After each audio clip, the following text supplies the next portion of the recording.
Augusto, quiero empezar la entrevista para sacarte la mayor cantidad de jugo posible, como si fueras un fruto de la tierra.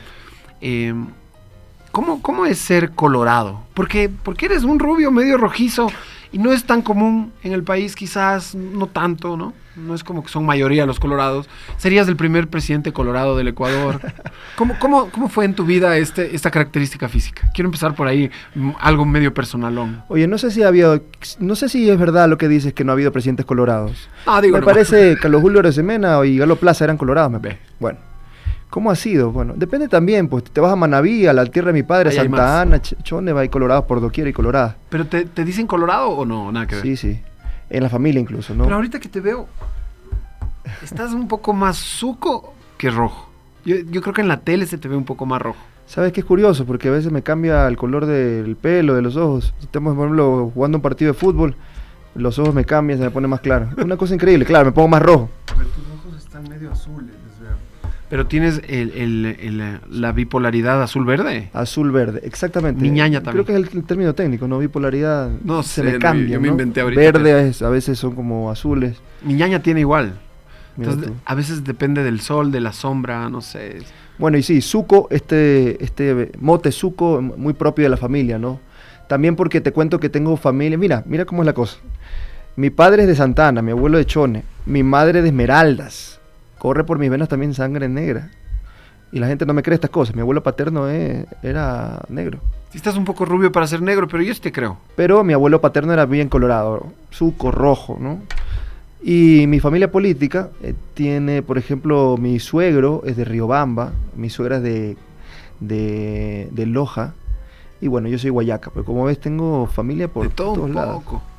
Es una buena mezcla de ecuatorianidades. Augusto, ¿tenía algún plan para la entrevista, la conversación, el podcast, como quieras llamarlo? Pero creo que voy a empezar a improvisar porque ya sabes, es mejor, ¿no? Háblame de La Colmena. ¿Por qué perteneces a La Colmena? ¿Fundaste La Colmena? ¿Qué te representa? O sea, ¿qué significa en tu vida, no? Ahora estás un poco cerca, digamos, de Carondelet, eres un precandidato oficial. El 10 de agosto en la convención, me imagino, vas a estar entre los votados. No sé si seas el más votado, no sé si al final estés en la papeleta, pero tienes una buena posibilidad, sin duda. Entonces, de La Colmena a Carondelet, estaba en mis notas. ¿Cómo ha sido ese trayecto? La Colmena es mi casa, es un tanque de pensamiento. No me gusta, a ver, con mucha modestia lo digo, ¿no? Hay mucha gente valiosa en La Colmena, desde economistas, abogados, comunicadores sociales, en fin, gente que se ha ocupado de pensar el país, de ir haciendo diagnósticos ya hace más de 7 años. ¿Cómo nace La Colmena? Nace como un medio de comunicación digital. No soy fundador de La Colmena, de luego me voy incluyendo. Nace como un medio de comunicación a raíz del despido intempestivo de 3 compañeros que fueron uno de los fundadores. Mi hermano Abraham, que tú lo conoces. Entonces lo sacaron de los medios públicos. Lo sacaron, les despedido en el Morenato. En el Morenato. Cuando comenzaron a hacer figuras incómodas, el nuevo relato homologado y homologante, diría yo, de los extintos medios públicos. Estas figuras comienzan a ser incómodas en Ecuador TV. Fabián Mora, Cristian Anastasio y Abraham Verduga. Los sacan a los 3. Y estos compañeros fundan el medio de comunicación digital La Colmena, un poco para hacerle la contra, ¿no? Disputarle el relato a los medios hegemónicos y a la prensa, digamos, pública, entre comillas. Y entonces surge como un medio de comunicación digital de izquierdas. Nosotros siempre hemos dicho en La Colmena que no es cierto la neutralidad en la comunicación, tú lo conoces mejor que nadie. No se puede estar en un punto equidistante entre la justicia y la injusticia, y por lo tanto uno tiene que tomar partido por una específica interpretación de la realidad. Y entonces siempre dijimos que nosotros hacemos comunicación contrahegemónica, ¿no? Para disputar la hegemonía, un término un poco marxista. Básicamente comunicación alternativa, ¿no? Pero luego La Colmena se va enseriando, comenzamos a hacer productos lúdicos, humor político, un segmento de entrevistas al sur del Panal, y esta cuestión comienza a crecer y pintaba para bien, ¿no? Con mucho futuro, y se funda la cooperativa de abogados La Comuna, que es el brazo jurídico de La Colmena, porque había muchos abogados que queríamos hacer cosas importantes. Entonces hicimos litigio pro bono, defendimos por ejemplo el caso GEA, tú te recuerdas esa estafa masiva del sistema financiero. Ese GEA, si no estoy mal, era el de los seguros que no contrataba uno. Que uno no contrataba, y las benditas llamadas y los bancos ahí en contubernio. Bueno, Entonces, ese tipo de casos se comenzaron a litigar. Otro tema de las vacunas pentavalentes, bueno, algunos casos. Y nos fue bien a la comuna. Y resulta que después dijimos, bueno, sería una buena idea tener una escuela de formación política, que no una escuela de marketing político, ¿no? Sino realmente una escuela de formación, una cantera de militantes que luego cuando las cosas se pongan duras pueda sostener las conquistas sociales en el tiempo, ¿no? Y entonces se funda la escuela con K de calidad, la Escuela de la Colmena, una escuela muy robusta con 8 módulos de diversos temas, feminismos, colonialismos, contrahegemonía, en fin. Y tuvimos nuestra primera graduación el año, ¿cuándo fue esto? El 2022, el primer cohorte de la escuela. Y esos chicos y chicas que se han graduado de la escuela de formación, que por cierto, aquí la propaganda, permítame hacer la cuña, tiene la escuela el aval de la Universidad Nacional de Lanús de Argentina. Y estos chicos comienzan a adherirse al panel, ¿no? Los graduados comienzan a nutrir nuestro canal y comenzamos a crecer de forma abrumadora. Y entonces ahora la Colmena pues es como una suerte de tanque de pensamiento de la izquierda, de jóvenes líderes y lideresas que quieren hacer las cosas bien en el país. Ahora tienes la Colmena, el canal, la comuna, el buffet y sí, tienes además la escuela con K para formar líderes. Solo falta el partido. Efectivamente, mucha gente dice que la Colmena debería migrar a ser una fuerza, un movimiento, sí, ¿no? Pero siempre hemos dicho nosotros, la honestidad por delante, Quique, nos reconocemos en el legado, la Colmena se reconoce en el legado de ese proceso de reivindicación de derechos que fue justamente la Revolución Ciudadana. Ahora que digo esto, ya mañana me saca un titular, el consejero de participación dice que se reconoce en el legado y ¿cómo es que esto, que si es apolítico el consejo? Bueno, siempre lo hemos dicho, somos gente de izquierdas y por tanto tenemos amplias coincidencias con el proceso de la Revolución Ciudadana. Hay que pararnos sobre los hombros de ese proceso, recuperar lo perdido, pero ir por más incluso. Creo que hay ciertas demandas que ahora mismo se pueden premiar, que hacen parte de las demandas de los jóvenes. El ecologismo es una de ellas, por ejemplo. El animalismo también es uno de ellos, me parece. Y los feminismos en plural, me parece que también son una de las cosas que, digamos, que la izquierda debería abrazar con mayor ímpetu. ¿Cómo haces, Augusto Verduga, para hacer las dos cosas al mismo tiempo? Consejero de Participación Ciudadana, precandidato presidencial y en este paísito que ahora le siento... Yo trato todos los días de que el optimismo le gane a mi pesimismo, pero... Oye, el pesimismo es conservador por definición. ¿Sí te has puesto a pensar en esa nota? Totalmente, y por eso lucho en este programa especialmente contra mi pesimismo. Porque yo vengo acá y empiezan las noticias, que la violación en masa, que le acribillaron a una familia, y hay que remar contra eso. Pero no es fácil, hermano, sonreírle claro, a eso. ¿Cómo es sonreír? Yo digo, el pesimismo es conservador por definición y esto se dice rápido.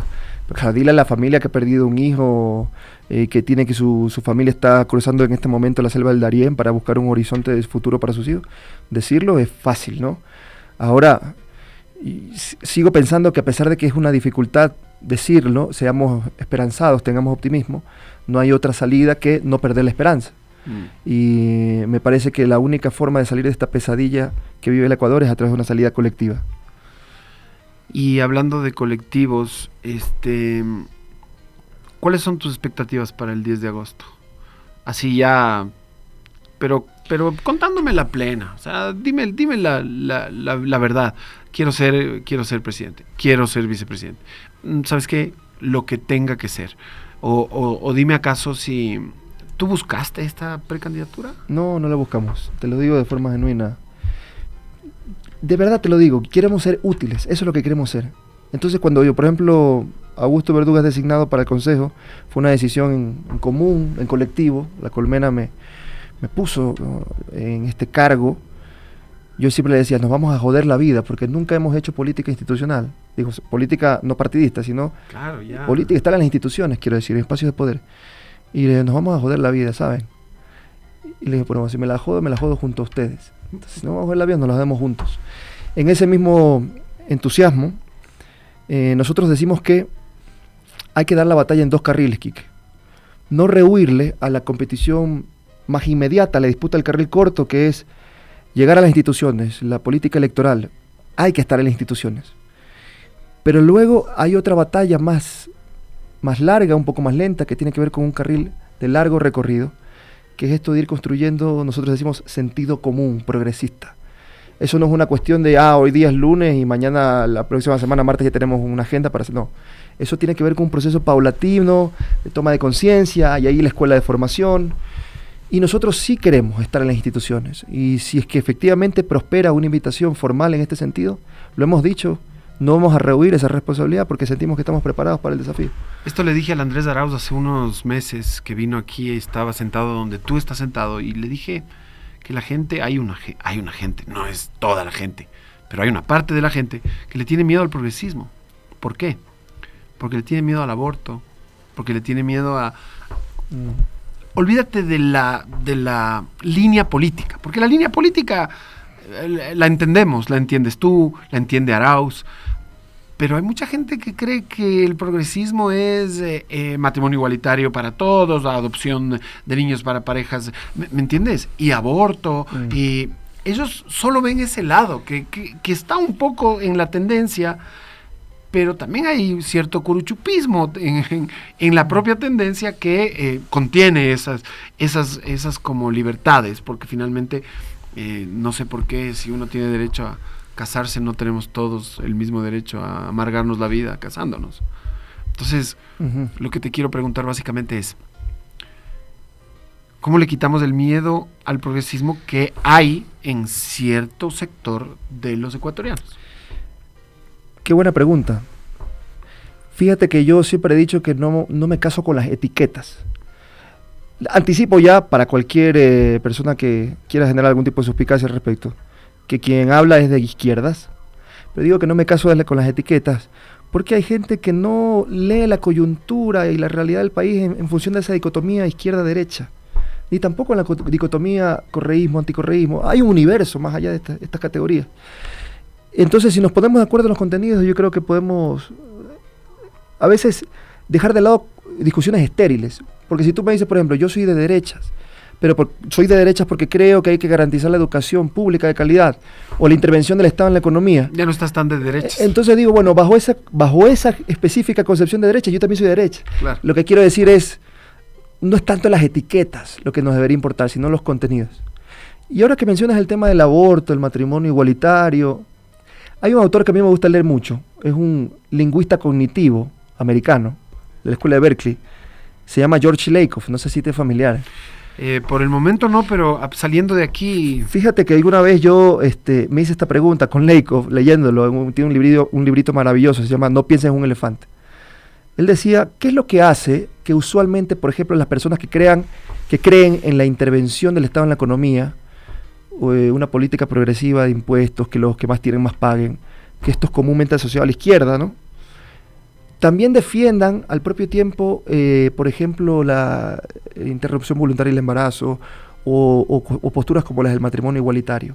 ¿Qué tiene que ver una cuestión de impuestos con el aborto, por ejemplo? Y uno, si tú lo dices intuitivamente, ambas son posturas de izquierda. ¿Por qué? ¿Qué es lo que hace que se unan estas cosas? Entonces él desarrolla una teoría que me parece válida. Él dice, hay una metáfora de la nación como familia. A ver si me sale bien la explicación. Y Lakoff dice, resulta que cada ser humano tiene en su cabeza dos nociones de familia. Una noción de familia del padre estricto, dice Lakoff. Aquellos que creen en el padre estricto comúnmente tienen la ideología de derechas. Y aquellos que creen en el padre protector son de ideología de izquierda. ¿A qué se refiere Lakoff? El padre estricto, ¿qué es lo que siempre piensa para sus hijos? El mundo es un lugar competitivo y los hijos tienen que estar preparados para afrontar ese mundo. La disciplina es fundamental. El padre estricto impone disciplina a sus hijos, ¿no? Y si es un poquito de mano dura también. Y si está en mano dura también, porque claro, eso implica que van a ser seres morales en tanto que seres disciplinados. Por contraposición a ello, el padre protector, en la familia del padre protector, el papá no es el que impone, sino que también comparte responsabilidades de cuidado con la madre, por ejemplo.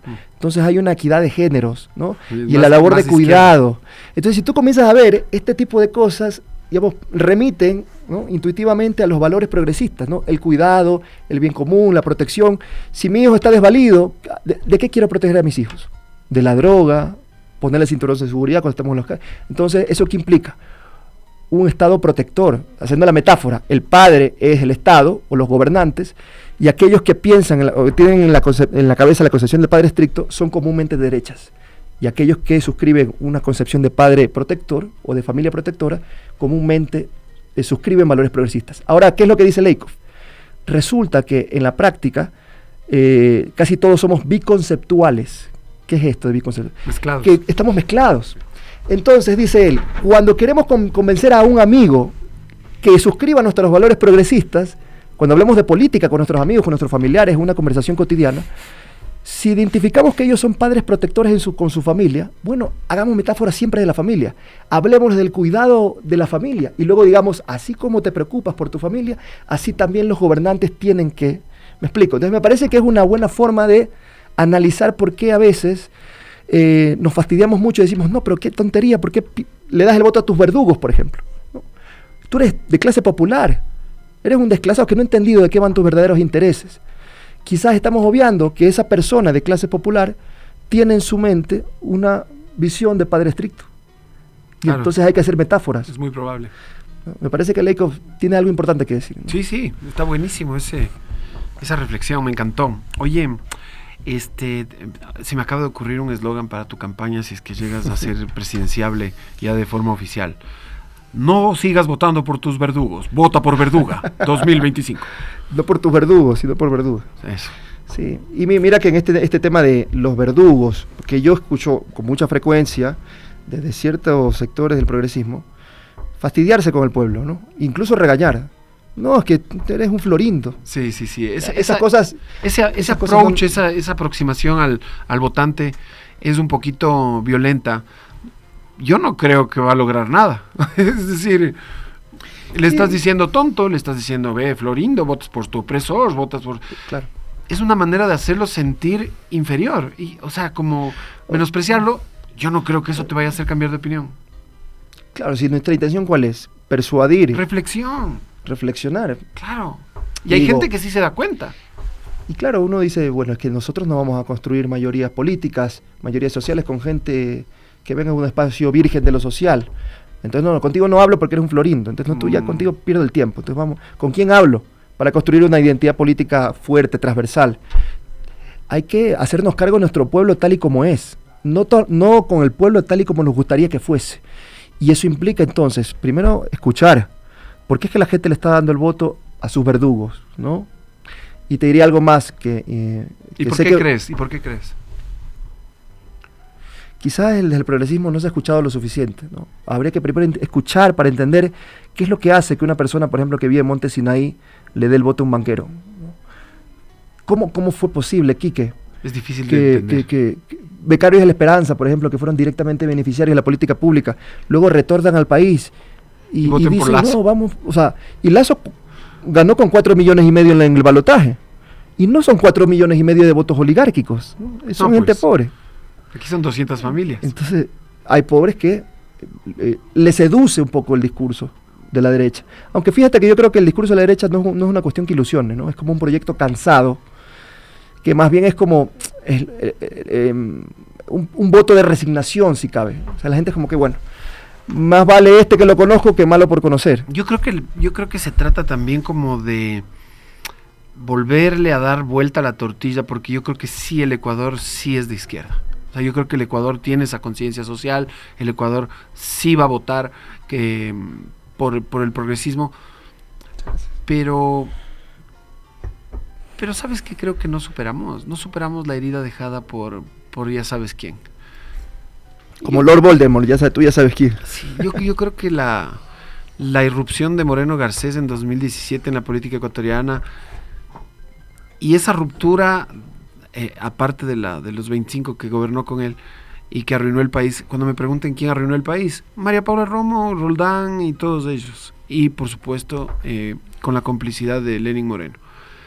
Pero Lenín Moreno lo que hace básicamente es traicionar la verdad, porque nos empieza a mentir y nos miente 4 años consecutivos, pero es más la base de su carrera política, porque la carrera política de Lenín Moreno, bueno, vicepresidente, pero siempre estaba en las sombras, que empieza ya realmente con su presidencia del 2017, está construida en un cimiento que es mentira. Es decir, yo creo que rompe Moreno con algo que es importantísimo, que es la confianza, la credibilidad, ¿me entiendes? Sobre todo que seamos personas con convicción y que... Claro. Eso como que lo rompe Moreno. O sea, Moreno en su descorreización, que así la bautizaron, y además desinstitucionalización por el Trujillato, bueno, son temas muy escabrosos y variados, pero principalmente esa descorreización fue acabar con la verdad de un presidente, el principal empleado público del Estado ecuatoriano. Él llegó con mentiras. Dijo que iba a continuar con el legado de Correa, dijo que había cabalgado con él, que se subió en el balcón y lo abrazaba. Y a los pocos días estaba traicionando todo lo dicho en campaña, todo. A las pocas semanas se había reunido con los vaqueros a decir, yo estoy comenzando a odiar a los que votaron por mí. Dios mío. Y al segundo año ya nos ocultaba acuerdos con el Fondo Monetario Internacional. ¿Cuándo Correa hubiera firmado un acuerdo con el Fondo Monetario Internacional? No. Jamás, es impensable. Entonces, yo creo que hay un segmento de los votantes, los que podrían darle la victoria a la Revolución Ciudadana en febrero, que todavía siguen atrapados en ese momento. Y hay que destrabar eso, no sé cómo, pero creo que entre otras herramientas está el TikTok. ¿Qué tal eres para un TikTok? Bueno, te cuento que sin saber nadar me he botado, le he clavado a las aguas del TikTok. Y estoy tratando de entender un poco la dinámica, pues es un mundo eso, un lenguaje específico. Hay ciertas bromas que un tiktokero puede hacer y que tú y yo quizás no las entenderíamos, porque es toda una jerga y unas cosas, ¿no? Un submundo. Pero a mí sí, no sé si sub. No, pero sí todo una lógica detrás. Paralelo. Y yo creo que no hay que rehuirle al TikTok. Hay que hablarle a la gente en los nuevos formatos. Obviamente no caer en la vanidad y la trivialidad de no sé qué acá y no. Es que eso es parte del TikTok. Sí, o sea, las tendencias. A ver, yo creo que se puede. Pero se puede hacer algo artístico. Sí. A ellos les gusta también la profundidad, no es que son solo de tendencias y el trend de bailar, no. Hay eso también, pero no creo que el TikTok es tan vacío. Hay que saber llenarlo. Un segmento, hay que saber llenar los contenidos. Sí. ¿No? Por ejemplo, pero creo que sí, primordial. El otro día un amigo me decía algo así, verás. Yo le decía, no, es que los candidatos del RC son este. Y me dice, pongan al que tenga tarima. Entonces le digo, ¿a qué te refieres exactamente? TikTok. O sea, la nueva tarima claro. Es TikTok. Por la cantidad de votantes de esas generaciones. Absolutamente. Y porque además los mensajes ahora son un poquito, lamentablemente, los han reducido un poco en tiempo y a veces en contenido. ¿Sabes qué es curioso el TikTok?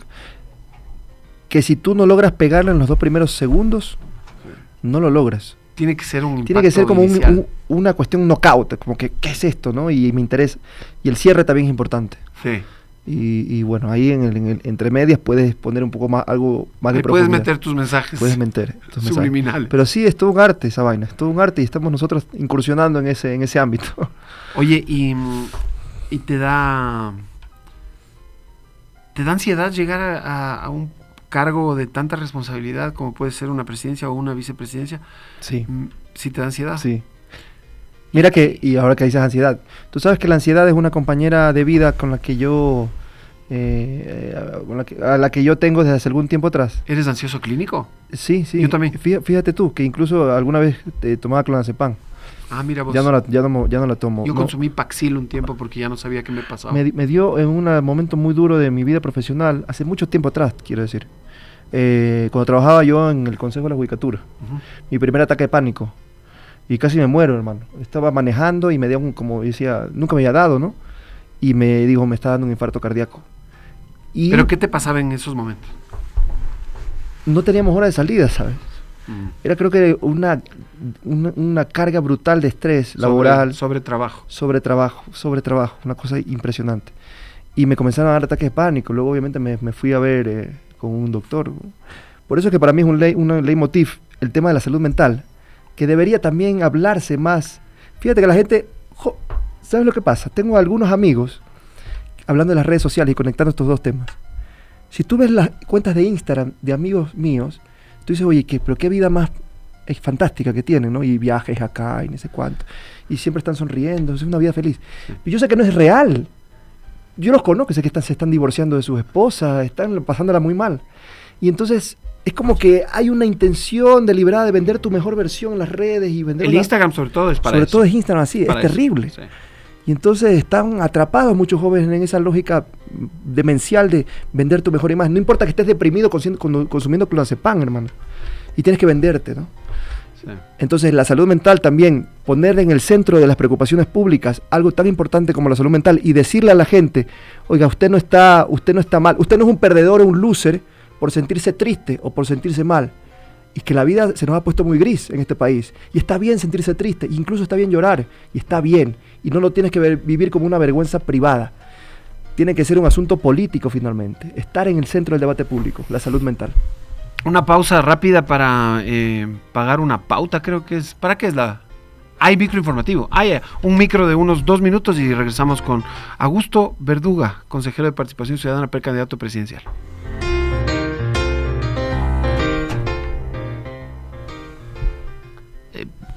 Hace pocos minutos nomás estábamos conversando con Augusto Verduga, se quedó, esperó un poquito la publicidad y para poder seguir conversando de algunos temitas que se quedan. Oye, no, yo no quiero que te vayas sin preguntarte, por ejemplo, sobre el Consejo de Participación, pero ahora sí te voy a pedir, dame respuestas cortas para aprovechar la mayor cantidad de temas, porque a mí me dicen que el Consejo no, que eso debe desaparecer, todo el mundo aboga porque desaparezca el Consejo de Participación. Sin embargo, hay incluso gente de adentro que le he escuchado hablar de que desaparezca.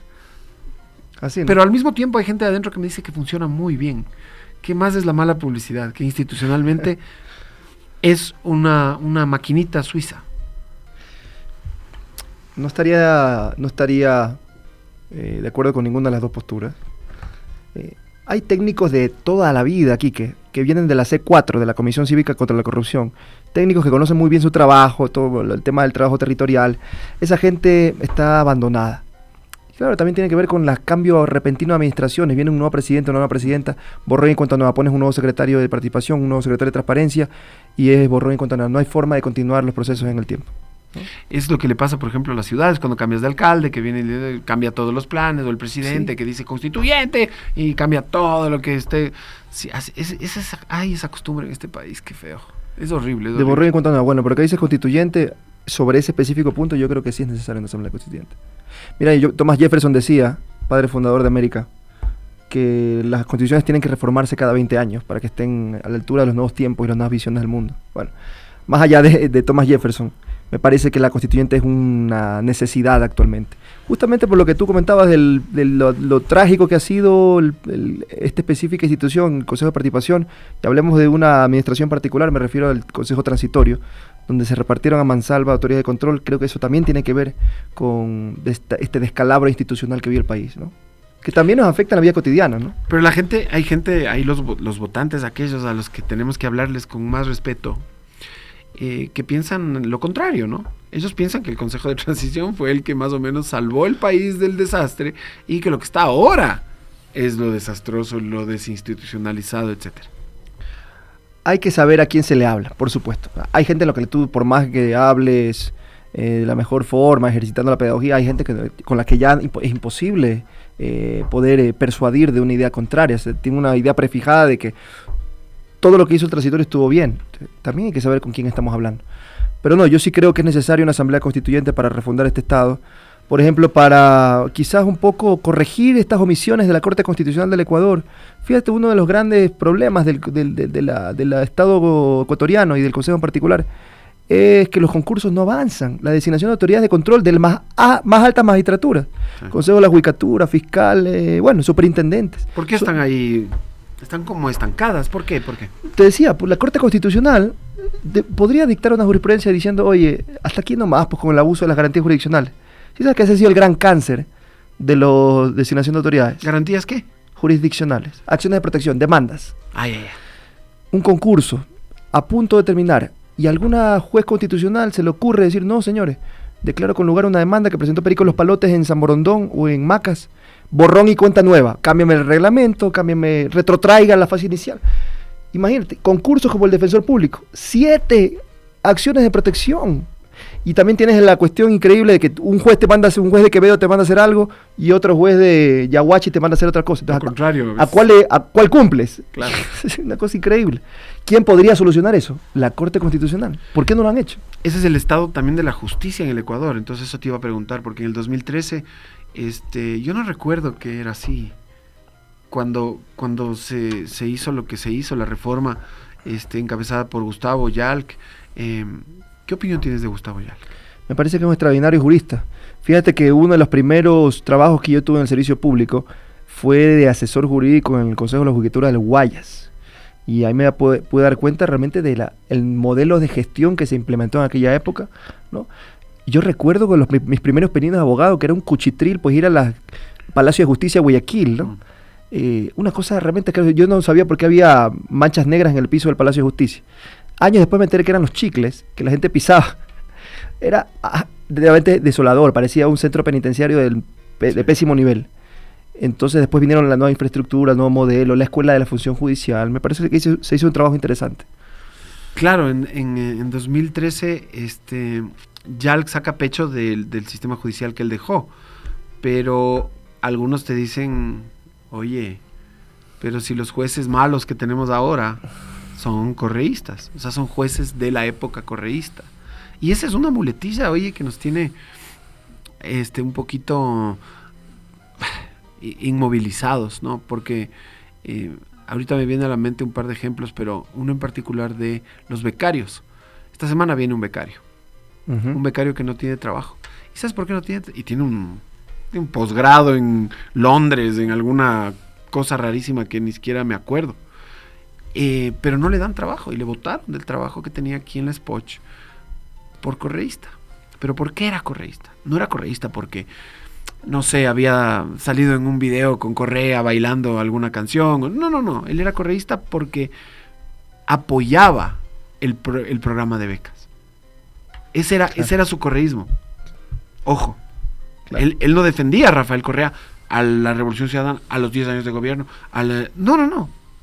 A él le parecía que era buena idea apoyar el sistema de becas. Es una cuestión de sentido común, ¿no? Entró en una lista negra y bueno, esta semana esto fue un adelanto, pero esta semana viene él a contarme todos los pormenores. Tengo amigos, ¿no? becarios de esos procesos de transformación. Fíjate, yo he sido, y lo debo decir sin ningún empacho, una persona privilegiada en cuanto a educación superior se refiere. Gracias a Dios tuve un padre, por ejemplo, que me pagó una pregrado, la carrera universitaria, hice el preuniversitario en economía y lo pasé, quería ser economista al principio. Luego quería ser escritor, y pasé el pre de literatura. Y después dije, no es lo mío, lo dejo, voy a derecho. Yo tuve 3 posibilidades en la vida. Oportunidades, claro. Porque podía hacerlo. Pero hay gente, Quique, que solo tiene una posibilidad en la vida y que si no la aprovecha, te fregaste, hermano. Sí. Entonces, por eso es que también nosotros decimos, eso que nosotros tuvimos, queremos que sea para todos, ¿no?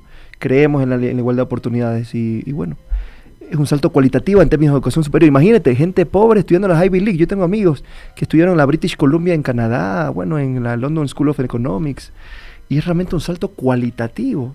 Jairén Noriega, que tú la conoces bien, sí. la primera en tener estudios universitarios de su familia, ¿no? Ahí está, digamos, todo lo que nosotros decimos que creemos, en los valores que creemos, los valores que suscribimos desde la izquierda es justamente eso, hacer un poco más manejable la vida de la gente. Bueno, te iba a preguntar de tu papá, porque me imagino que por ahí también tiene que venir la vena política, ideológica.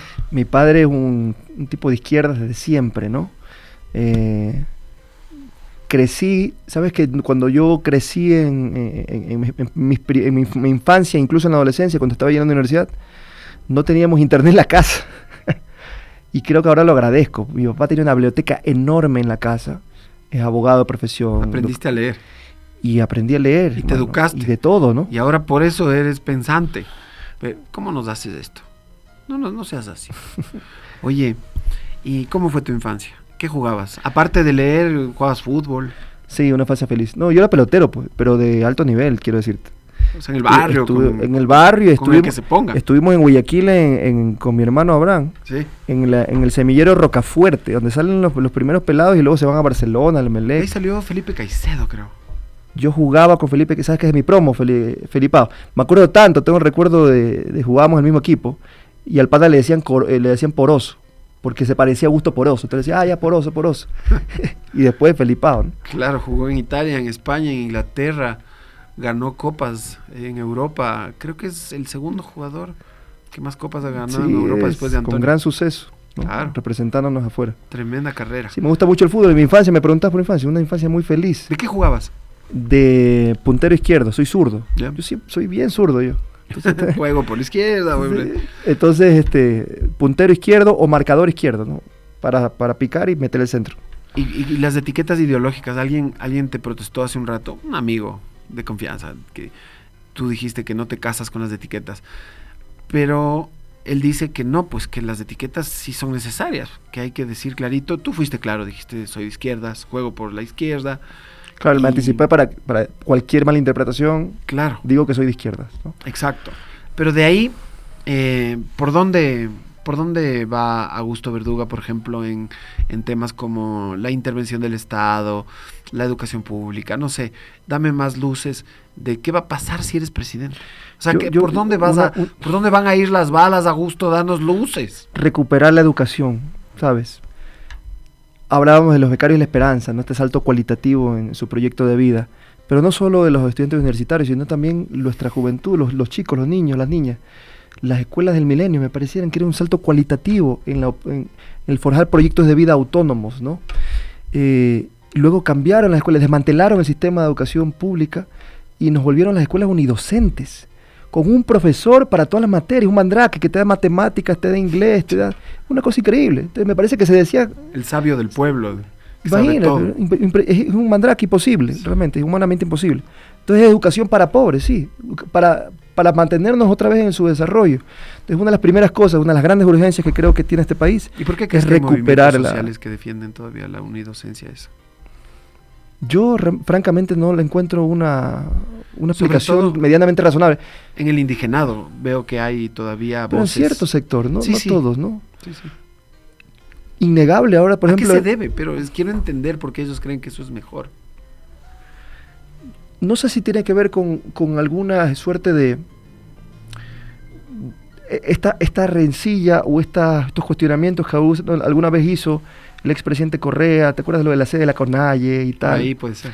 Entonces es como lo reciben en paquete, ¿no? Se metieron con nosotros, entonces también nosotros vamos a cuestionar ese modelo de vida occidental.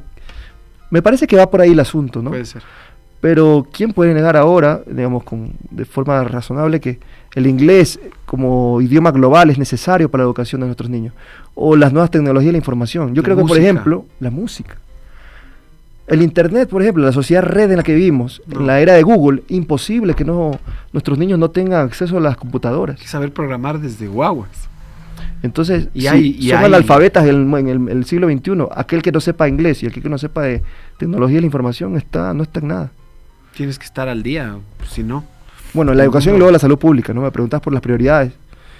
Educación, salud pública y seguridad. O sea, constituyente, educación y salud pública. Constituyente para recomponer el descalabro institucional, que es condición necesaria, no es la panacea, no será suficiente, pero es condición necesaria. Y luego apostarle nuevamente a recuperar el sentido de lo público en temas tan sensibles como la educación, la salud y la seguridad. ¿Y ministerios? ¿Tienes algún tipo de Bueno, idea? Sí, hay algunos ministerios realmente increíbles que se les haya eliminado, o el Ministerio de Justicia. Mira que una de las cosas más bonitas de mi vida profesional es ser defensor público. Yo fui defensor de carrera 8 años. Conozco de cerca las urgencias del sistema carcelario de este país. Me conozco la penitenciaría litoral, bueno, todas las cárceles de Guayaquil. ¿Cómo se desmanteló el sistema carcelario? Las pobres cárceles pasaron por un... No hay guías penitenciarios. Fue donde más golpeó la descomposición y nacional. Que luego se convirtieron en verdaderos centros de exterminio y operaciones del crimen organizado. la violencia intramuros se reproduce a la externa, ¿no? Y ya hay una diversificación del crimen, o sea, ya no estamos hablando solo del narcotráfico como tal, sino también de las extorsiones, las famosas vacunas, 300% de incremento. Entonces hay una diversificación del crimen y no tienes una cartera de Estado específicamente diseñada para ocuparse de las cárceles, entonces ahí hay una buena explicación de lo que está pasando, ¿no? Si llegas al poder, si ganan las elecciones en el 2025, ¿crees que se podrá recuperar este país? Yo sé que no va a ser tan pronto. Luisa González estuvo el otro día aquí y me dijo, tal vez en el primer año podamos ver alguna, pero esto no va a ser cuestión de meses. No va a ser inmediato, no va a ser inmediato. Esto va a ser un proceso paulatino, lento. ¿Qué le ofrecerías tú al ecuatoriano promedio, como en este rubro de volver a tener un país que ya no esté siempre en crisis económica, recesión, que el PIB no crezca, que no crezca no sé, los índices esos que los economistas dicen que son importantísimos, como no sé, algún otro hay, inflación, o el índice de desarrollo humano, qué sé yo, el Gini, no sé, y que tengamos otra vez esa senda de progreso? ¿Cómo le harías la oferta? Poner en el centro de las discusiones públicas el ser humano, ¿no? No vamos a descubrir el agua tibia. El ser humano por encima del capital. Esto tiene que ver con tener un sentido de la empatía, de ponernos el zapato del otro, el que sufre, los ninguneados en nuestro país, y decirles que sí, nosotros queremos un Estado que cuide de todos, ¿no? Y que la única forma de salir de esta pesadilla es con un Estado robusto que garantice los derechos, la educación, la salud, la seguridad, que queremos que realmente, genuinamente seamos libres en este país. No la libertad como a dejar hacer, dejar pasar, esta lógica obtusa, que el Estado está muy obeso, sino entendiendo la libertad, por ejemplo, como la posibilidad de vivir sin miedo. El que tú puedas vivir sin miedo. Es que recuperar hasta lo mínimo, por el elemental sentido de supervivencia. Eso quisiera, proyectar un horizonte de futuro previsible para nuestros jóvenes, para nuestros niños. Un pariente de quien te habla me mencionó alguna vez para irse contra Correa. Decía que Correa fue un gran presidente, que fue lo mejor que le pasó al país en los últimos 25 años, pero que el problema era la libertad. ¿Y te acuerdas? Depende de qué consigas como libertad, ¿no? ¿Y te acuerdas que Lasso también se vendió como el paladín de la libertad? Sí. Y en Argentina, mira, Milei, viva la libertad, carajo. Y a la derecha hay que disputarle los conceptos, porque la guerra cultural. La guerra cultural, la revolución de las mentes. No importa cuánto avanza aquí, que en términos materiales, en infraestructura, hidroeléctricas, multipropósitos, proyectos de larga envergadura, si es que la gente no se apropia de estas conquistas. Porque es que es tan fácil destruir algo que tomó 10 años.